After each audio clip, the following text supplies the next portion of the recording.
So this afternoon, the New York Knicks got some unfortunate news as Ariel Hukporti has suffered a torn meniscus in his left knee and is expected to miss 4 to 6 weeks, sources tell ESPN. Hukporti sustained the injury in his first start Wednesday night, posting 8 points, 2 rebounds, and a block. Hukporti only played in 16 minutes, was 4 of 5 from the field, 2 boards, 1 block, like this states. Rookie, last pick of the draft, stepped in the past really month and has given the Knicks some solid minutes. Karl-Anthony Towns got injured against the Celtics. Mitchell Robinson is expected to return Friday night, which is tomorrow as of the time we're recording this, against the Memphis Grizzlies. It's going to be in very, very limited minutes. But how just devastating is it that the Knicks are getting one center back tomorrow and just lost another? It's just, man, the Knicks just have not been able to catch a break with injuries. This season, they've been healthy, but last season, of course, we all know what happened. I mean, they just started dropping like flies. Look, Porty, I mean, again, he just gives the Knicks a lot of depth behind Cat and now Mitch. It's just so tough to imagine all three of those guys all being able to stay healthy at the same time. But if they do, that's a serious matchup nightmare for opposing teams to have to deal with. Like Porty's ability, of course, to just catch lobs, go up with his hand. He's got a post game that you can see he's developing. He's just stepped in for the Knicks and just taken a lot of the load off of Cat. I mean, if 7-footer playing 36, 40 minutes a night, it's going to add up. So Hukporti, he's just been coming in and relieving Cat and helping the Knicks. I mean, Hukporti in those 16 minutes was a +1, which I know doesn't seem like much, but again, he's the third string center on the Knicks and he's playing positive minutes. So I'm very pleased with that. But 6 to 8 weeks, 4 to 6 weeks, if you do the math on that. So today, of course, is February 27th. So if he misses, let's say, a month, then that would bring it to March 27th, which would be in time for the playoffs. I mean, March 27th, that's right in between the game, Clippers and the Bucks game. If he ends up missing, let's say, 6 weeks, then, I mean, you add another, let's say like 14 days to that. I mean, we're talking about he'd be back just in time for the start of the playoffs. The question is, how much would Hukporti actually play, though? Again, because he is the third center. Mitch is coming back, so Mitch is going to be getting at least 10 minutes. Cat's going to be playing 38 type of minutes. So maybe what the Knicks could do is they could put Cat at the 5. Cat at the 4, and then they could put Mitch at the 5. And then, of course, they could keep, let's say, one of the, I guess it would be rather 2 of the 3 on the court at the same time, or at least one. Maybe all of a sudden, Cat and Mitch come off, and then Porty ends up coming back out there playing the 5 with the bench. But I think Tibbs will probably keep at least 2 of those guys on the court. So maybe it's Mitch and Hukporti, which would be kind of crazy, but you never know if that would work. And then, of course, Cat and Hukporti. So, but the Knicks, that's the thing, is they just have a lot of ways they can go about it of sort of constructing their team. I think defense needs to be the top necessity right now. The offense has been great. The Knicks have the record they do because of their offense, but it's just been the defense that's lacked for us all season long. I mean, again, 17th coming into last weekend, lose by 37 to the Cavs. They shoot 60% from 3 or whatever. And then the Celtics, of course, blew us out. And then the game against Philly, all of a sudden, Philly had lost 8 in a row coming into this, and they nearly beat us. They probably should have beat us. They were way better in the second half. It's just Jalen Brunson had 14 and took over in that quarter, saved us, man, the captain. So, but Hukporti, I mean, he's the future of the Knicks. There's no question about it. Mitchell Robinson, there's no guarantee he's going to be with us for the foreseeable future. I mean, he's got a couple of years left in his contract. Cat is another guy to monitor, because we don't know if Cat will even be a Knick next season. Like, I know it sounds crazy, but if Giannis becomes available, like if the Bucks lose in the first round of the playoffs and Giannis asks for a trade, the Knicks could very well go about and send Cat and more. I know we don't have many picks, but maybe we see like something crazy like Cat and Bridges or something, or Cat and OG. Like, I mean, to that point, I would do that just because Giannis has already proven it on the biggest stage. He's won a Finals MVP. He's won an MVP.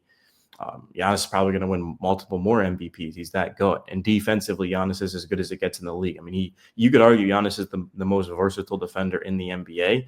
So all of a sudden now you've got Cat.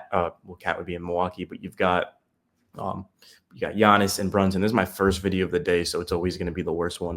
Feeling a little bit rusty too, but yeah. So that's something to look out for.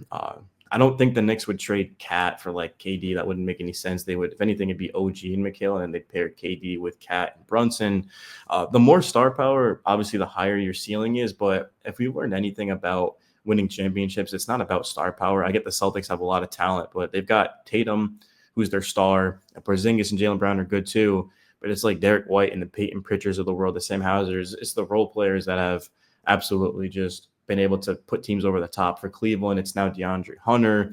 And of course, it's Ty Jerome. It's those types of guys. So the Knicks need just more depth overall. So maybe they could end up restructuring some contracts. Like OG taking the most he could have gotten, to me. I mean, technically he could have made more, but the Knicks offered him the most for sure. I mean, OG would have left if that wasn't the case.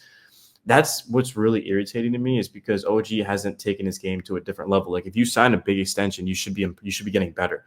You shouldn't be regressing. Same thing with Mikal Bridges. He's in a contract year, but Bridges, even before this season, said that he was going to take a Jalen Brunson type of pay cut, which is fine. The Knicks gave up first round picks and then pay him a max. Like that doesn't make any sense. So again, it's just the future of the Knicks. It's going to come down to this season. If the Knicks can't hang with Cleveland and Boston, they're going to have to make changes, man, because the reason why they traded for Cat and Bridges was literally to compete with the Celtics, to switch everything, to run 5 out. And the Knicks don't even switch everything. I mean, they play drop coverage 48% of the time. You're not going to beat any elite teams like OKC, Boston, and Cleveland. That's why we're 0-7 against them. Is drop coverage will never beat them. So Tibbs has to make adjustments. So as much of it is on Leon Rose, and I'm not saying like Leon's the issue, because I mean he's the reason why the Knicks are about to win 50+ games twice in a row for the first time in 30 years. But again, it's not perfect, right? Like, I mean, time will tell. But right now, I mean, the Bridges trade is not looking good. 5 picks when Luka only went for 1, and then just the OG trade was great. Like RJ and IQ, I do that again, but it's just the extension. Like OG needs to step up, but there's still a ton of season left. I mean, there's like a month and a half of basketball left.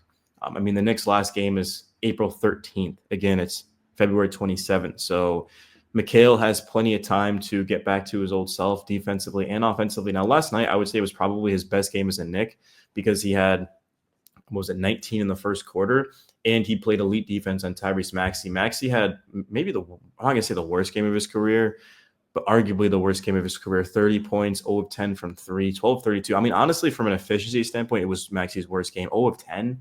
I mean, Maxey's having his worst season since his rookie year, just because of all of the pressure that he's had to endure without Joel Embiid, and Paul George has also missed time too. So, but yeah, Mikal, he just needs to be a two-way star. I mean, he just got to be Mikal Bridges, man. I mean, the durability's been there. He hasn't missed any games, but it's just the production. His jumper just was on fire last night too. We saw his mid-range as well. Shots he normally makes, he was making them. And just the cutting too, the elite cutting. And Brunson sort of, up until the fourth quarter, Brunson took a back burner and just facilitated. Brunson had, I don't remember how many assists he had in the first quarter. Did Brunson have all 7? I think Brunson had all 7 of his assists in the first quarter.